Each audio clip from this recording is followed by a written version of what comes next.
Going to be a really quick and dirty PixInsight tutorial on how to get rid of a simple gradient.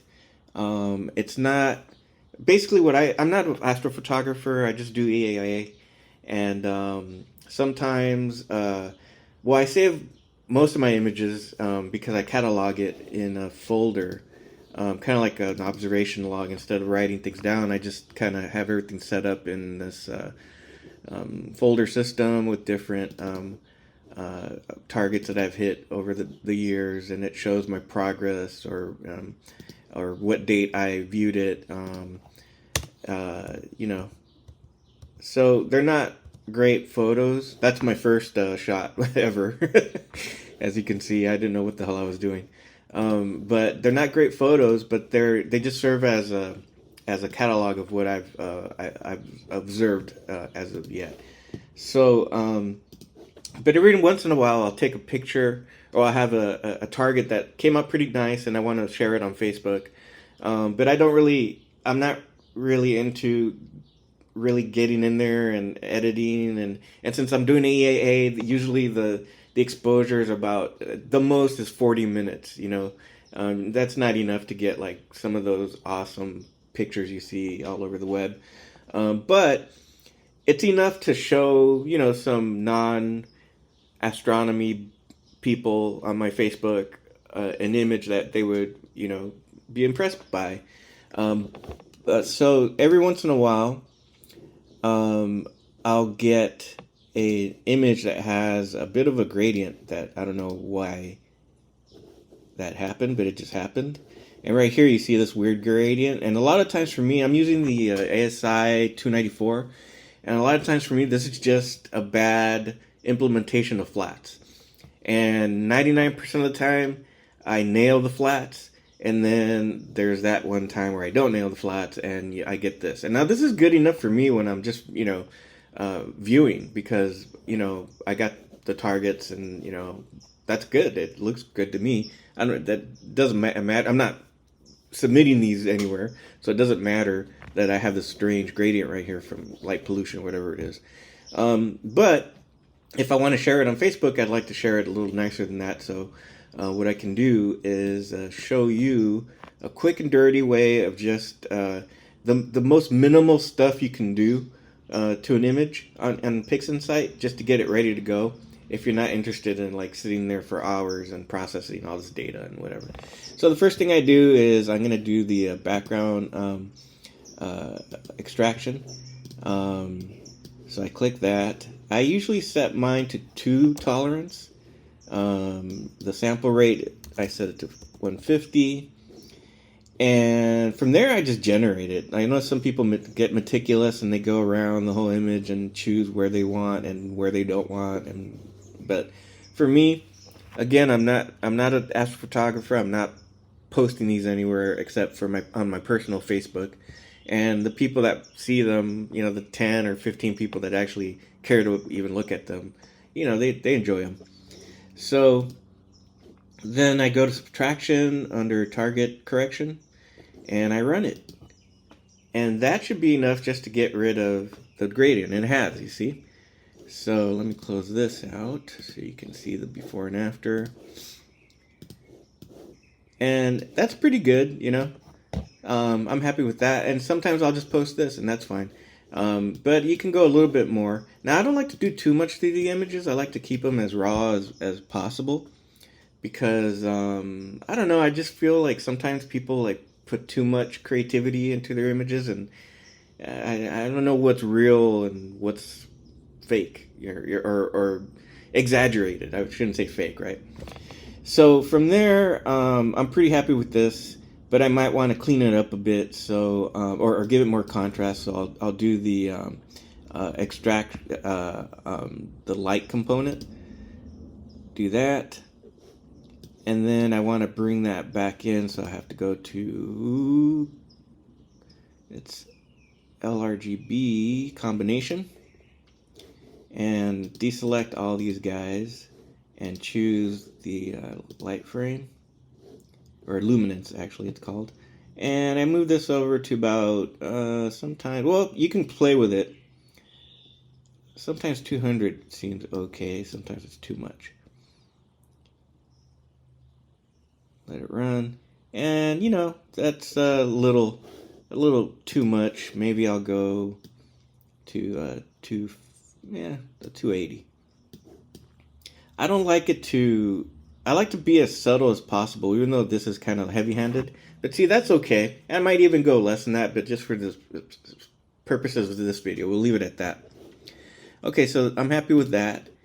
And then my camera tends to lean to the red a lot. Yours might be green, depending on what you do. So from there, I might go to SCNR, I think it's called, right here, and try to remove some of that red, but not too much of the red. So maybe we'll go to, let's start it at 20, see what that looks like. And that didn't really do much, so let's go back. Let's go to 40. And a little bit too much maybe. So let's go back to, well, let's do 35. And I kind of like that. That's not too bad, you know. As far as I can tell, from the original image, it looks good enough for me. So from there, I'm pretty much done. Like, I could crop this right now and post it, and I'd be happy with it. If you want to get a little bit more, you know, there's I have a plugin called Blur Exterminator that sometimes does a neat little job to it. And I'll take that in there, let it run. And that's a paid plugin. I don't remember how much it was, but you might not have that. But I think you can do it with the Easy script. So basically, it just kind of tones down like some of the bloat. So this is before and then after. It kind of sharpens it up a little bit too, I think. But you know, if you don't want some of that star bloat, I think you can also do that with the Easy Processing Suite and under star reduction. From there, I might use Easy Processing script, or suite, sorry, and do a denoise. And I'll speed this up because this is going to take a while. So I run auto denoise, and then we'll go from there. I'll be back in a few minutes.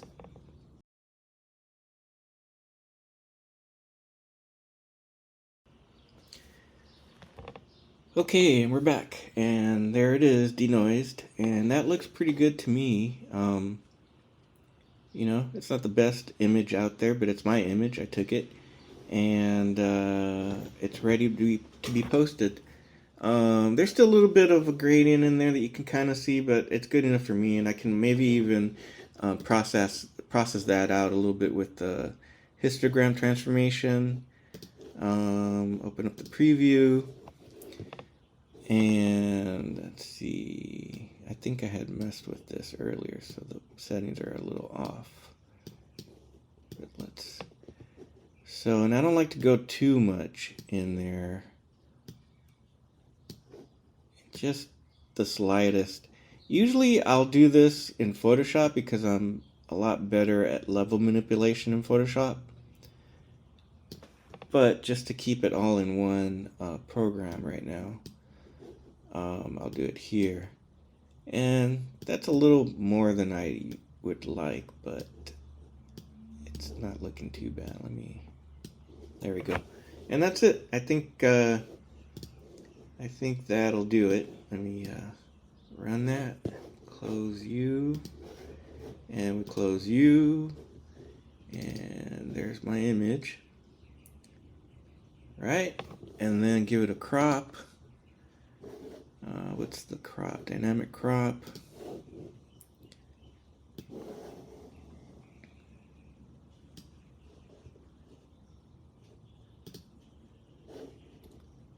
Right, and then I might want to rotate this.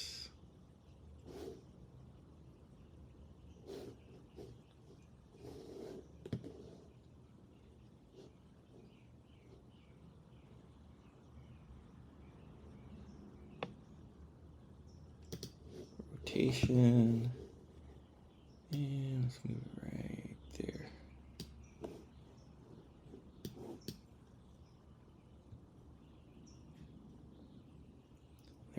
There it is. That's as far as I go. Save it. And desktop, PNG's fine. And there you have it. That's what I'll post on my Facebook, and I think it looks pretty good. It's not gonna win me any accolades in some of the Cloudy Night forums or the Facebook groups, but it is my image, and I'm happy with it. I took it, and it's good enough for me. In case you're curious, I'm using an Evo 8 with the SI294 and a really cheap SkyWatcher mount, the EQ35, which is pretty much at the limit of weight for that, when using the Evo 8 at the weight limit, but I'm still I think about 5 pounds before I reach the limit. But it does really well. It does really good. It tracks good enough for me. And again, like I said, I'm only doing EAA, so I'm not really worried about these super long exposures that some of the astrophotographers do. But that's it. So that's my really quick and dirty PixInsight tutorial. Hopefully this helps.